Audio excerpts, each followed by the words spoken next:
Welcome back to a history class with Dr. W and our continuing discussion of Vietnam.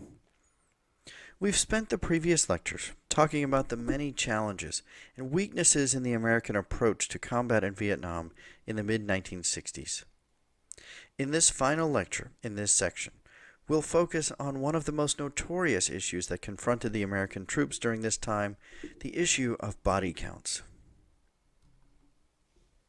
In 1967, American troop levels in Vietnam approached 500,000, with an estimated only 10,000 American deaths. The total ARVN deaths that year were about 12,500 out of an estimated army of 800,000.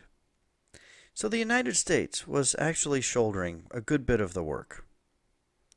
By the end of 1967, Westmoreland confidently predicted that the Viet Cong and North Vietnamese had reached what he called the crossover point, at which they would not be able to keep putting men in the field as fast as they lost them. He estimated more than 220,000 enemy troops were dead, and the number in the field was declining. There was much that was problematic about his figures. It was impossible to know exactly how many enemy were dead. The body count early on was established as a key mechanism for measuring success and failure in this war.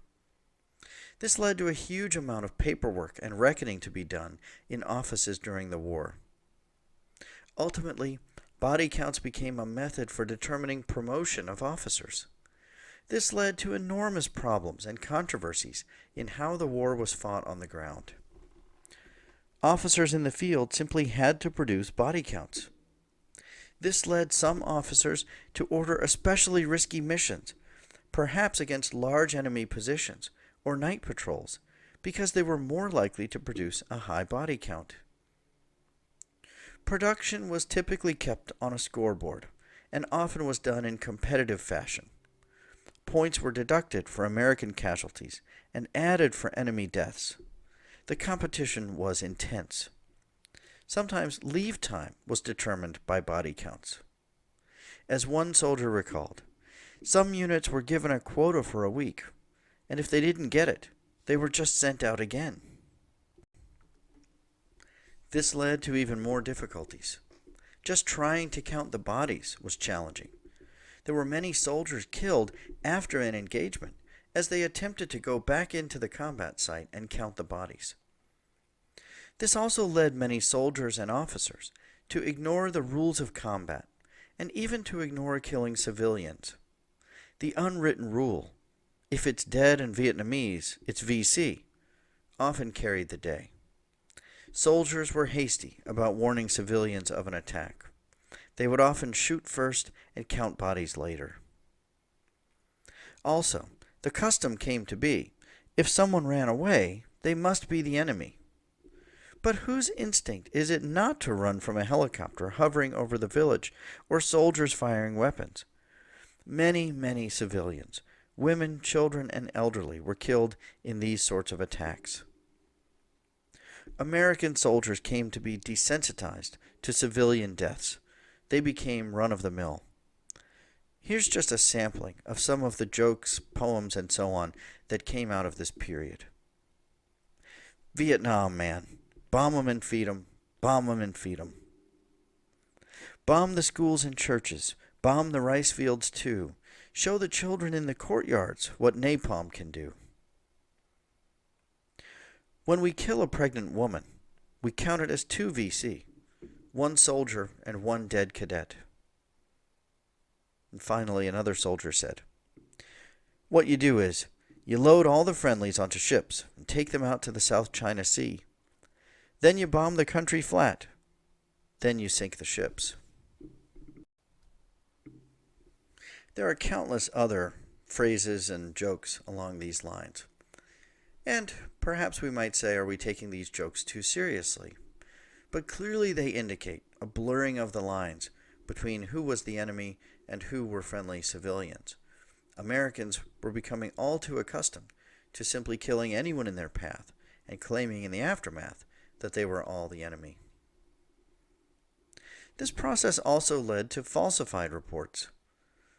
Often they would count body parts as a kill, or would count a confiscated weapon as 5 killed, would simply estimate the body count after an air attack.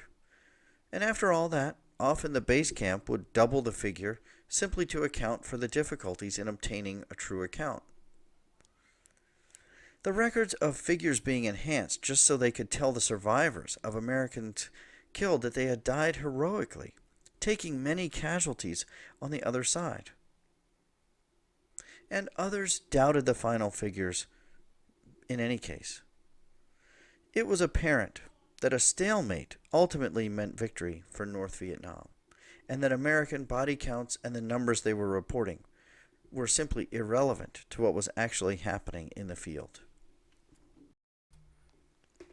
Westmoreland also claimed success for his Open Arms program, which offered amnesty to North Vietnamese and Viet Cong deserters. The program was estimated to claim nearly 160,000 enemy deserters from 1963 to 73. Some described it as Viet Cong R&R. Many deserters were new converts. They weren't deeply loyal anyway. And others switched sides many times. The estimates now range in some 15,000 genuine desertions from the enemy. But Westmoreland saw this as increasing evidence of the crossover point. He also argued that they were struggling to win Viet Cong converts, primarily because so many millions of South Vietnamese were in refugee camps or in the cities. Still, Hanoi seemed to be able to replace the casualties with North Vietnamese troops. In mid-1967, Westmoreland learned that intelligence estimates had the enemy force at over 500,000, far above the 240,000 or so that he had believed and had told Lyndon Johnson and others. In order to maintain the charade of victory, Westmoreland decided not to include Viet Cong in his official count, counting only North Vietnamese Army regulars. The uncertainty in Westmoreland's mind reflected a deeper division in America itself and in Lyndon Johnson's cabinet. The nation was becoming increasingly divided between hawks and doves. Some were telling Johnson to apply still more firepower to defeat the North Vietnamese. Others were telling him to get out. The growing dispute was well represented by an incident in early 1965. At the suggestion of one of his secretaries, Lyndon Johnson decided to host at the White House a festival of the arts, inviting many famous writers and artists. Most of those invited chose to attend. There was no overt political reason for the meeting, and certainly nothing associated with the war was intended. Still, one poet, Robert Lowell, decided that art and politics were inseparable, and decided not to attend. In an open letter to the New York Times, Lowell wrote, "We are in danger of imperceptibly becoming an explosive and suddenly chauvinistic nation, and may even be drifting on our way to the last nuclear ruin. I feel that I am serving you and our country best by not taking part in the White House Festival of the Arts." Lowell's letter initiated great debate, and others began to join his boycott. More than 20 others ultimately boycotted as well. Johnson, insulted, considered not attending the festival. But in goodwill he did. But the event began to turn nasty. John Hersey read from his book Hiroshima. Others blasted the war effort and even started a petition supporting Lowell. Lyndon Johnson left in time to miss some of the worst of it, but said later, "Some of them insult me by staying away, and some of them insult me by coming. At least nobody pissed in the punch bowl."